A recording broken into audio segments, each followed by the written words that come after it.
Salut à tous, je m'appelle Antoine Caron et je suis heureux de vous accueillir sur cette chaîne dédiée à la pêche. Ici, je partage des astuces sur la pêche, le choix des appâts et des leurres, et j'aide également les débutants. Abonnez-vous pour rester toujours au courant. Et maintenant, passons au sujet du jour. Bonjour à tous. Dans cette vidéo, je vais vous parler de la pêche en réservoir et vous présenter 5 mouches indispensables pour l'automne. Cette saison est particulièrement riche en opportunités pour les pêcheurs, et avoir les bonnes mouches peut vraiment faire la différence. Je vais vous expliquer pourquoi chacune de ces mouches est efficace et comment les utiliser au mieux. Alors, préparez-vous à découvrir des astuces qui vous aideront à optimiser vos sorties de pêche cet automne. À cette période de l'année, les rivières sont fermées et nombre d'entre nous vont aller en réservoir pour prolonger la saison ou tout simplement par plaisir de pratiquer ce type de pêche souvent dénigré. Certes, les truites de réservoir ne sont pas sauvages et ont été introduites, mais elles s'éduquent vite et deviennent rapidement des poissons malins et méfiants. Il faut donc trouver ce qui leur plaira pour faire pêche. En automne, il est possible de pêcher à pratiquement toutes les techniques de pêche en réservoir, de la sèche à la pêche en soie plongeante au fond en passant par la noyée. Il est d'ailleurs très agréable de pouvoir dans une même journée, prendre des truites en surface et à différents étages. C'est l'époque pour mixer les techniques. Ce sont souvent des pêches actives, assez rapides, car les eaux sont encore à bonne température, ce qui est très plaisant. Voici donc quelques mouches qu'il faut avoir dans ces boîtes pour ce redémarrage en réservoir, mais aussi pour la suite de la saison.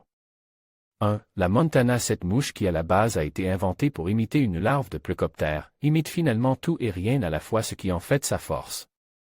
C'est un des streamers, nymphes de base pour la pêche en réservoir, et ce, à toute période de l'année.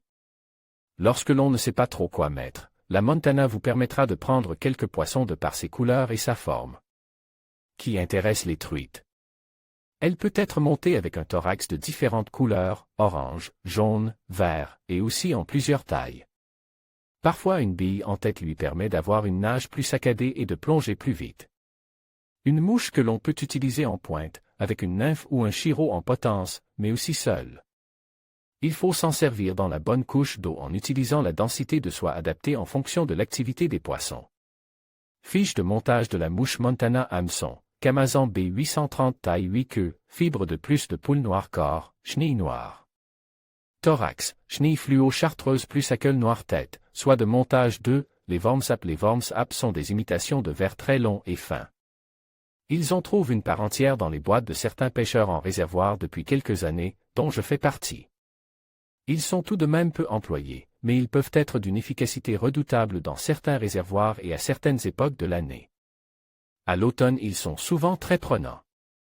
À utiliser en duo ou seul, en pointe ou encore en potence. Il faudra trouver la couleur et l'animation du moment, sans parler de la couche d'eau. Les animations rapides à très rapides sont souvent utilisées, mais parfois il faut faire tout l'inverse. Une mouche à tester durant une partie de pêche, car les truites peuvent être sensibles aux vibrations que ces mouches créent et les déclencher quand rien d'autre ne fonctionne. Certains jours les truites en sont folles. Fiche de montage d'un warm-up hameçon, 2 écus blob taille 8 queues et corps, lure fil rouge, rose, olive, noir. Un large choix de coloris existe. Tête. Une bille peut être utilisée en tête 3, Shipman Buzzer. Le Shipman Buzzer est un autre incontournable, et notamment pour la pêche en surface en réservoir lorsque les truites sont sur les chiros. Elle imite une larve de chironome émergent qui se positionne dans la pellicule de l'eau. À monter en différentes tailles et coloris. Peut être utilisé en potence sur un train de chiro constitué de 2 ou 3 mouches. Le Shipman en haut et 1 ou 2 imitations de nymphes de chiro en dessous. À utiliser en statique ou en tricotant la soie.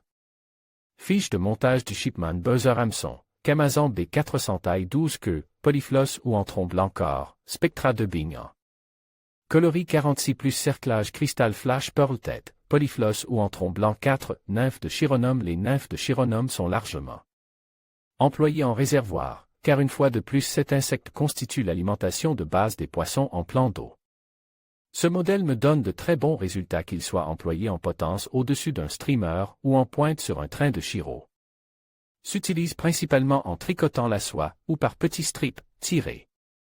À monter en différentes tailles, avec ou sans billes. Fiche de montage d'une nymphe de Chironome hameçon, Tiemco 2457 taille 10 corps, soit de montage UTC 70 noir plus cerclage cristal. Flash Pearl thorax, Erle de pan plus entron blanc tête, bille 2,5 mm argent 5, les FAB le FAB ou Foam Ars Blob, c'est-à-dire littéralement. Un blob avec un cul en mousse est une version flottante d'un blob. Ils sont utilisés dans différentes techniques de pêche en réservoir, soit pour soutenir une ou deux mouches à une certaine hauteur, ou sous la surface en washing line, technique de la corde à linge, soit sur un train de mouches de fond, booby, blob.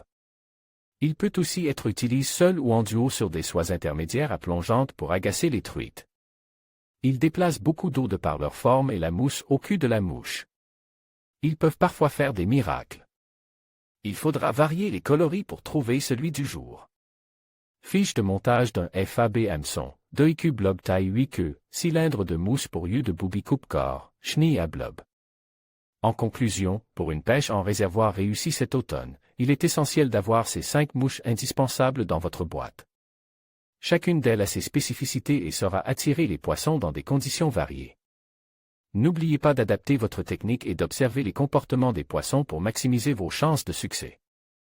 Préparez-vous, sortez vos cannes et profitez de cette belle saison de pêche. Bonne chance et à bientôt au bord de l'eau.